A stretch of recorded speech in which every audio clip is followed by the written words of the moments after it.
Hey, everybody, it's Jeff Toister, and welcome to a very special LinkedIn Live broadcast today.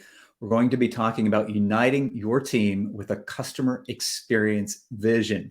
Now, before I bring in my guest, I want to share with you just a little housekeeping. You might be watching the live broadcast, and if you are, then it is about 11 a.m. Pacific time. And you can participate. Just leave a comment with a question or an observation or reaction and be part of the broadcast. If you are watching the recording, that's okay too. Leave a comment, react, etc., and we can keep this conversation going. So I'm very excited to have you here, and I'm very excited to have my guest here. So let's bring her in now. We've got Stephanie Brock here. Stephanie is the managing partner for property management at Waterton. I almost said Watertown, sorry. Waterton, and a very customer-focused leader. I'm so excited to chat with you today. How are you, Stephanie? I'm very well. Thank you, Jeff. Thank you for having me. No, you bet. And before I start tripping all over myself again and stumbling on my words, I need to turn it over to you. Will you tell us just a little bit about Waterton and your role there, please? Absolutely. Waterton is a vertically integrated multifamily and hospitality investor. And we are not only a manager of investments, but we also are the property management team. And we do mostly value add for our communities. We have about 30,000 units across the country. And my role is to manage the property management team, which is about 600 associates across the country.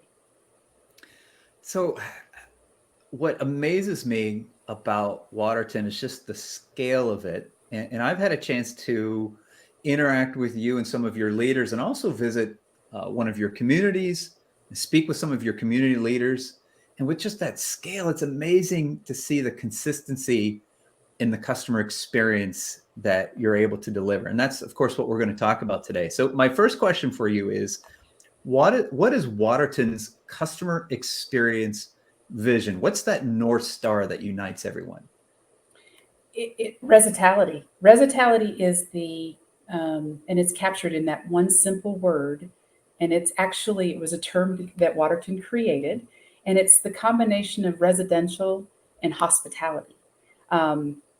We like to call it the noun. It's not a verb, it's a noun. And it is defined as the passion for and the commitment to our residents and each other for our service standard across the country. What I love about that is that, well, two things. One, it's a really simple word, pretty easy to remember.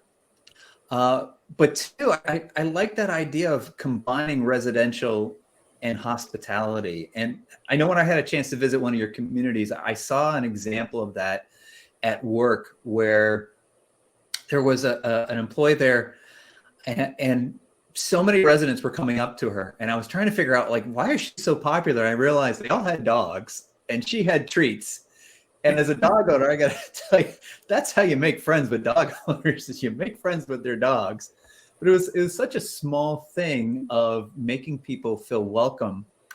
But I know there's more to that. I know there's kind of a lot behind that. So what does Resitality mean to you in terms of behaviors, or what does it look like? It's a challenge because the word itself, coming from hospitality to applying it to the residential team and our communities, what it really is, if you define hospitality, I love this piece that I found, which says that hospitality is meeting the stranger and embracing that stranger as a neighbor. And so you think about it from a neighborhood, and our communities are neighborhoods, really thinking about how that welcoming, whether it's a cool drink, it's on a hot day, or it's simply a dog treat because that's the person that their little furry friend is their family. And so you're welcoming them, you're providing that refreshment or that hospitality and that connection. And so what that really, Resitality means to me is establishing the stranger as the neighbor, and really looking to provide and create the basically just an overwhelmingly exceptional experience for that individual, that neighbor that came to us.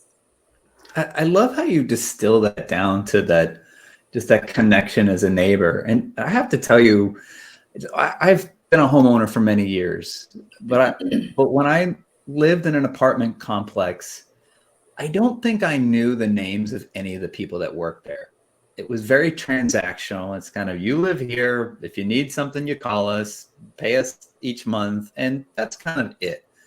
But that's not what you're doing at all. Is creating those kind of human connections. Does that happen naturally because of the people you hire, or is that something that's taught when people work at Waterton?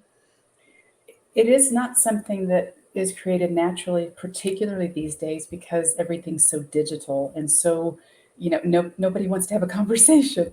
So that challenges us to maybe think about it differently. But and so understanding what is the needs and desires of our residents and being um, anticipatory of what might occur or what they're looking for, and it varies, customer by customer. So building that rapport takes time, especially these days, as opposed to years ago when everyone would walk through the door as part of their leasing process, and you get to know them more individually. It really takes more work and understanding through the digital process.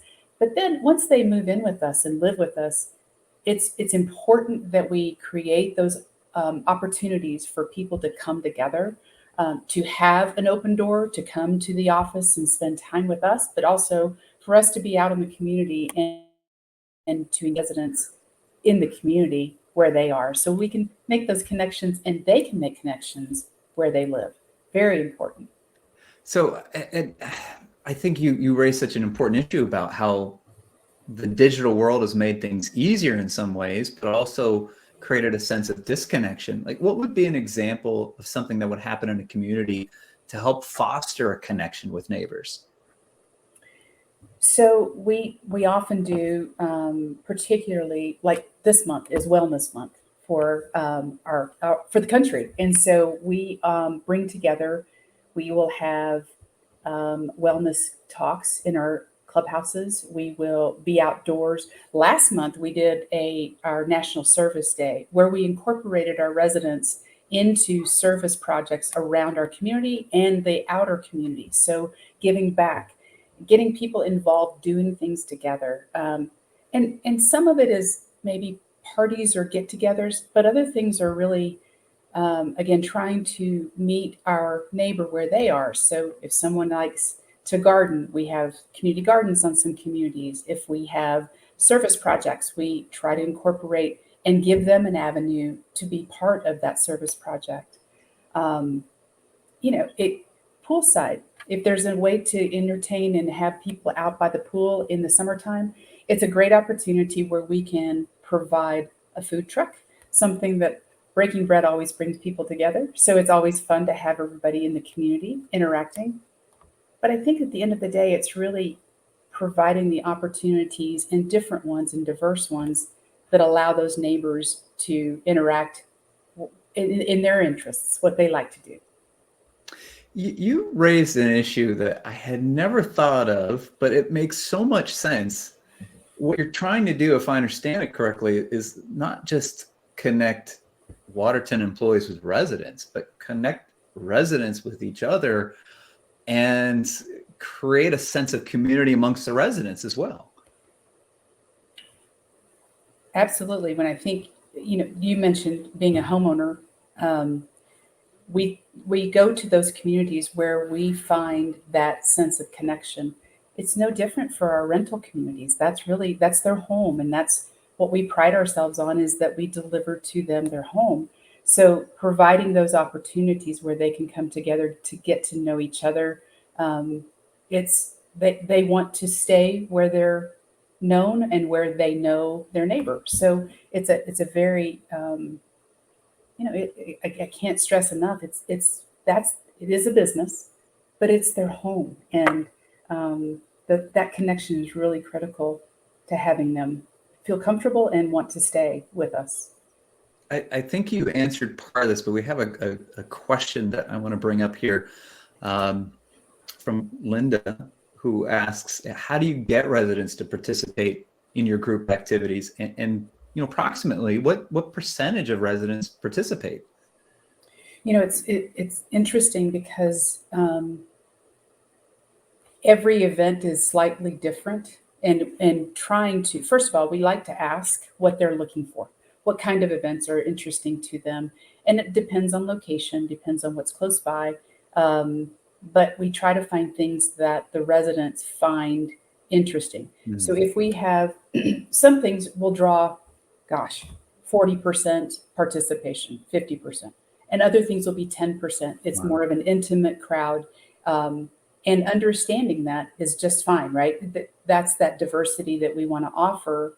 And because not everybody has the same interest, obviously. So I think you can range, but the way we get that out is first, publicity, and social media is a big thing for all of our residents and for our teams to communicate to people, and again, meeting them where they are.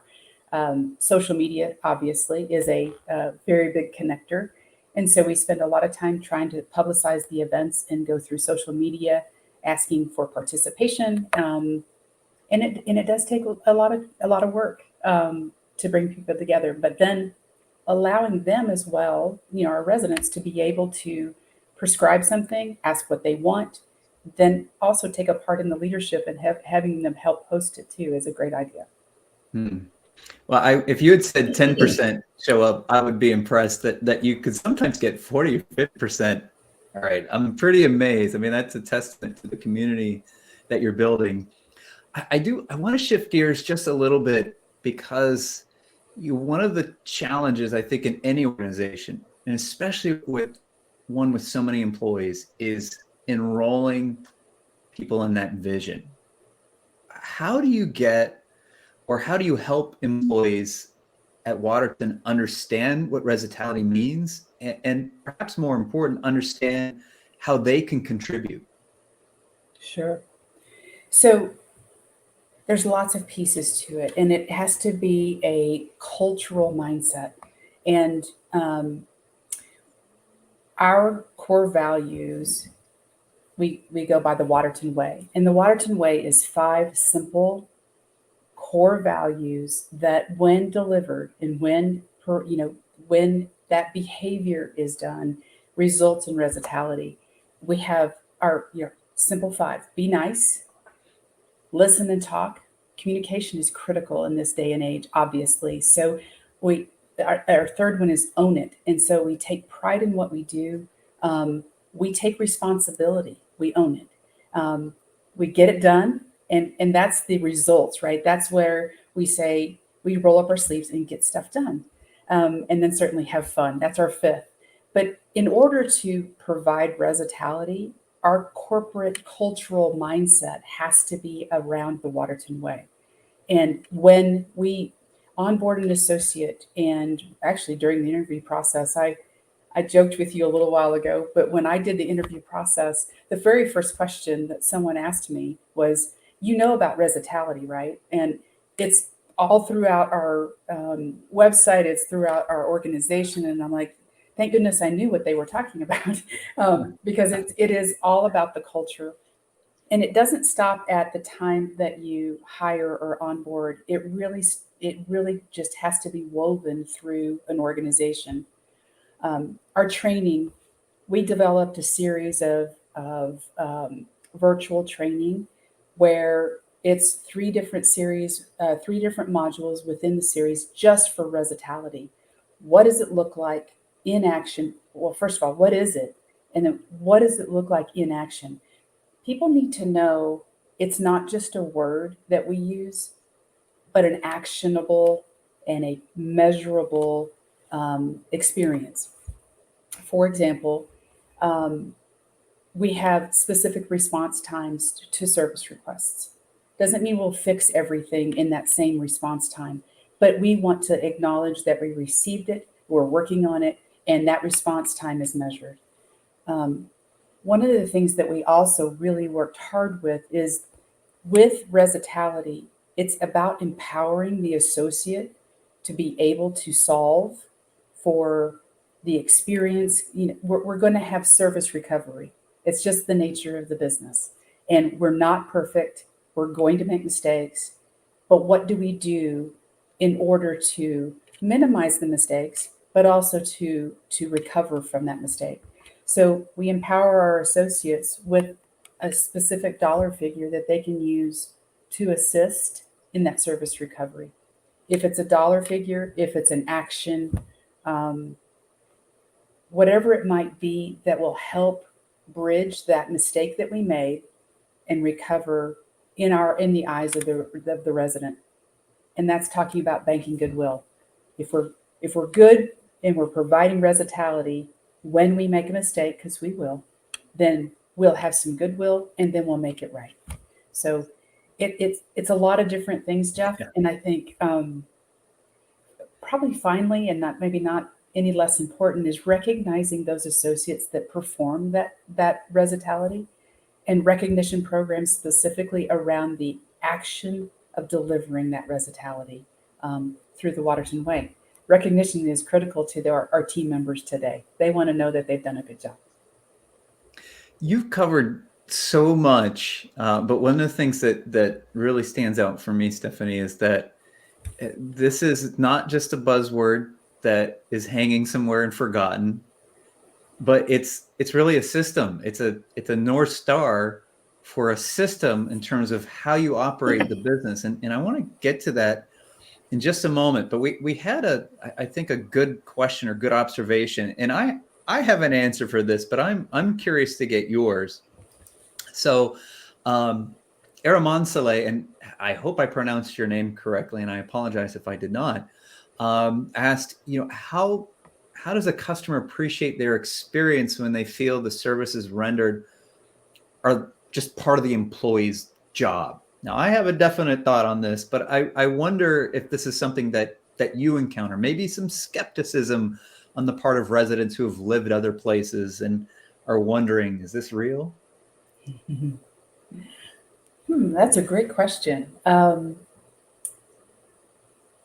think we all come from different perceptions that have been created through experiences. And, part of Resitality is creating that memorable experience, something that is maybe different, or it is something that will allow them to be surprised and delighted.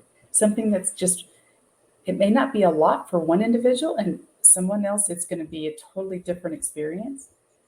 So it is our job, but if we do it with the Waterton way, it's that level of kindness and respect. My hope is that our residents and our prospects actually, and internally, our associates, feel that they have been, that we created a memorable experience, not just a customer experience. Does that make sense, Jeff? It does, and I think that echoes what I've observed from the people I've met who work for Waterton, from visiting one of your communities. To me, if I had to sum up in one word, it's genuine. I think we know when an employee is reciting a line. I remember once, I can't remember the business, but the employee had to use some sort of scripted language. And then they kind of rolled their eyes and said, yeah, I'm just waiting for this to pass until the next thing from corporate comes out. Right. So, it's not meant, it's not genuine. But what you're describing, from the time of hire to training, to the systems you build, to the way you empower employees, Resitality has to be genuine. We're sure it's part of the job, but it's a job that, and I've observed this, that your employees believe in. And I think as humans, we react to something that's genuine in a very different way than to something that's obviously forced or scripted. So absolutely, it makes sense for me. And from my observation, I think you've captured that. I'll also tell you that I've talked to, this was a number of months ago, I talked to a couple of your newer leaders, and one of the things they said, which I think is telling, they said, we weren't sure at first. Is this real? And they're thinking about other places they've worked. They said, the longer we've been here, now we realize, no, this is real. This is authentic. We mean it. But at first, okay, we were skeptical, and it turns out it's genuine. So I think being genuine is the importance here.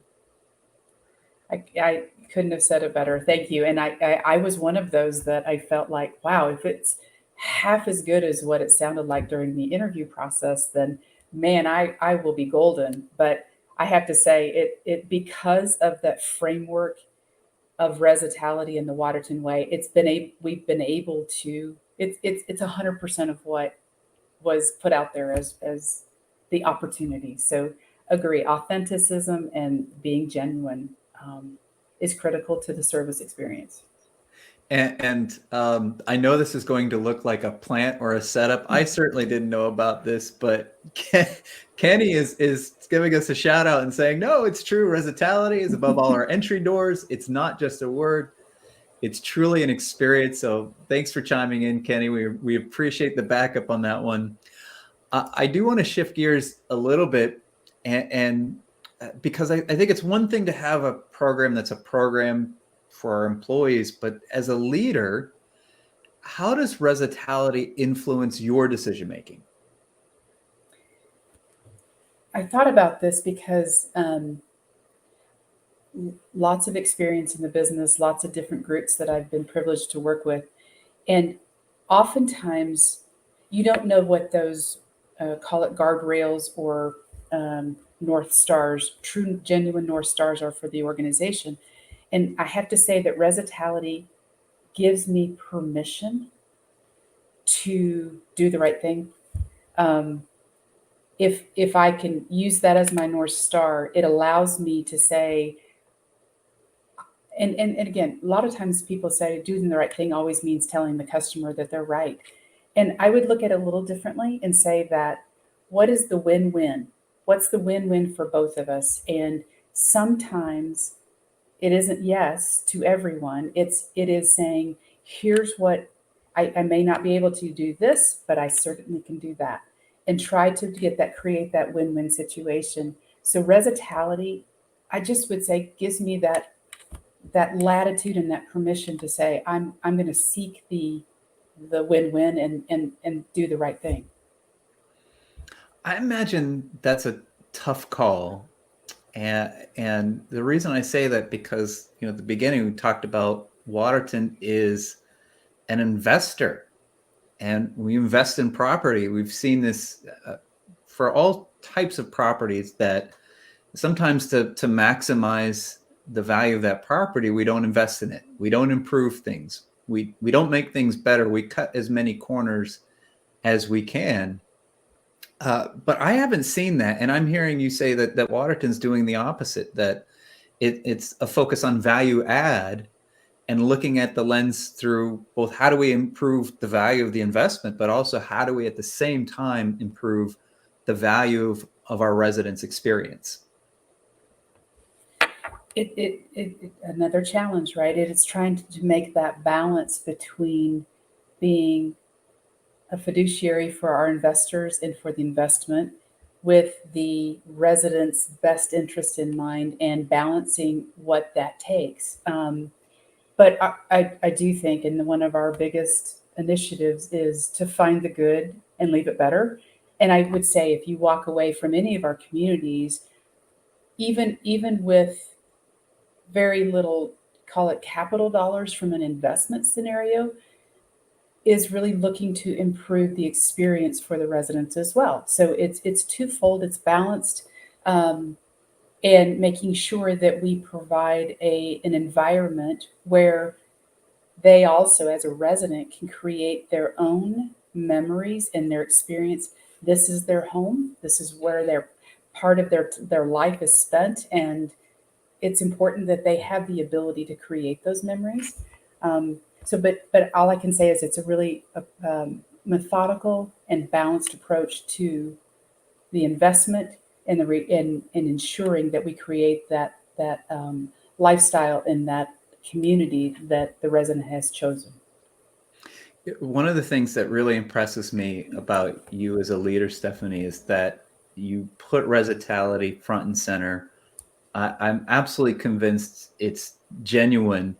In many organizations, there's some sort of customer experience vision, but it's a side note. It's something we talk about once a year at the company meeting, but it's not part of our operating system. And the fact that it's part of how you operate, I think, is clearly what makes a difference at Waterton. I do want to ask you, and you may have touched on this, what is the biggest challenge that you face when it comes to being a customer-focused leader? As I mentioned, that the portfolio it spans coast to coast, so consistency of delivery is by far and away the biggest challenge that we have. Our associates come from all different walks, all different experiences, and then marrying that with the fact that all of our communities are very different product type, different demographics, different locations, obviously, um, and so that everyone has their take on how they should execute. So our challenge is to give the thread of consistency, and then you'll always have individuals who are delivering that execution. So you hope that we've given them the same guiding principles, that we gave them the North Star of Resitality, and that they see our vision and then deliver it consistently. But it's a challenge. It's again, we have 600 plus associates, 18 different states, and you have to practice things in those different states and locations differently. So yeah, consistency is a huge challenge. Well, it sounds like something that you are working on constantly. And I think that's another thing that sets you apart. Stephanie, this time has flown. And I'm seeing such great comments from people. I know people are enjoying this broadcast as well. Thank you for taking some time to share today. I really appreciate it. Truly my privilege. Thank you so much for having me. You bet. And for those of you who are tuning in, if you're here live, keep adding those comments. If you're watching the replay, share comments as well. This post will become the recording in just a moment, and you can rewatch it and listen to some of the great insights that Stephanie has shared. All right, y'all. Thank you so much for tuning in. Really appreciate it. Thank you.